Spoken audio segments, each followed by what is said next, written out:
দর্শক, যেমনটি আপনাদেরকে দেখাচ্ছিলাম, সমাবেশ শুরুর আগেই জড়ো হতে শুরু করেছে ছাত্র দলের নেতাকর্মীরা।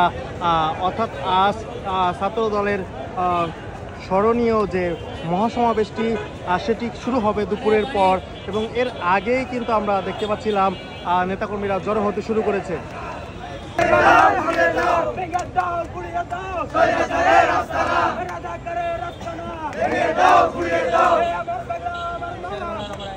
বাংলাদেশের যে গণতান্ত্রিক ধারাকে গত 17 বছর ধরে ব্যাহত করা হয়েছিল, বিশেষ করে বাংলাদেশের 3টি জাতীয় নির্বাচন 2014, 2018 এবং 2024-এ তরুণরা ভোট দিতে পারেনি। তরুণরা তাদের নিজের জীবনের বিনিময়ে ধনী হাসিনাকে বিতাড়িত করেছে। সেই তরুণদের এক ধরনের ঐক্যবদ্ধ এবং তরুণদের অংশগ্রহণের মাধ্যমে আজকের এই সমাবেশকে আমরা সফল করব, যেখানে বাংলাদেশের ছাত্র সমাজের একটি বৃহৎ অংশ এই সমাবেশে যোগদান করবে বলে আমরা মনে করি।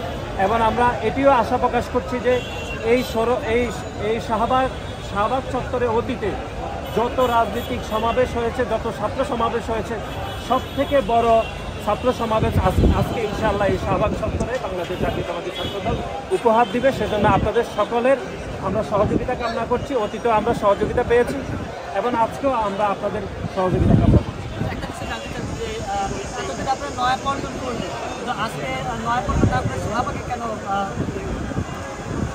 দেখুন, আমাদের তো এই প্রোগ্রামটি ছিল শুরুতে শহীদ মিনারে। সেটির একটি কারণ ছিল যে আপনারা জানেন যে শহীদ মিনারে গত বছর এক দফা দেওয়া হয়েছিল সকল রাজনৈতিক দল, সকল ছাত্র সংগঠনের সমষ্টিগত সিদ্ধান্তের ফলে।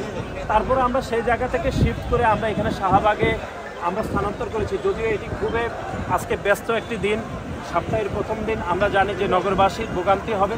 তারপরেও কিন্তু আমরা কোনো সংঘর্ষ চাই নাই, কোনো বিভাজিত রাজনীতি চাই না। আমরা তারপরে এখানে আমরা শিফট করেছি।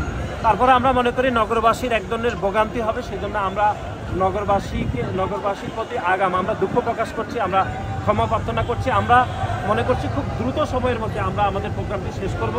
আমরা যদি ধরুন 2:30 থেকে 3টার মধ্যে প্রোগ্রাম শুরু করতে পারি, আমরা 5:30 থেকে 6টার মধ্যে প্রোগ্রামটি শেষ করার আমাদের সকল প্রস্তুতি রয়েছে। যদি একটু বৃষ্টির সম্ভাবনা রয়েছে, তারপরও আমরা মনে করছি 5:30 থেকে 6টার মধ্যে ইনশাআল্লাহ আমরা প্রোগ্রামটি শেষ করবো। এই জন্যই যে নগরবাসীর জন্য ভোগান্তিটা কমে আসে, অফিস শেষের জন্য তারা নির্বিঘ্নে বাসায় যেতে পারে অথবা তাদের গন্তব্যস্থলে যেতে পারে, সেজন্য আমাদের সকল প্রচেষ্টা অব্যাহত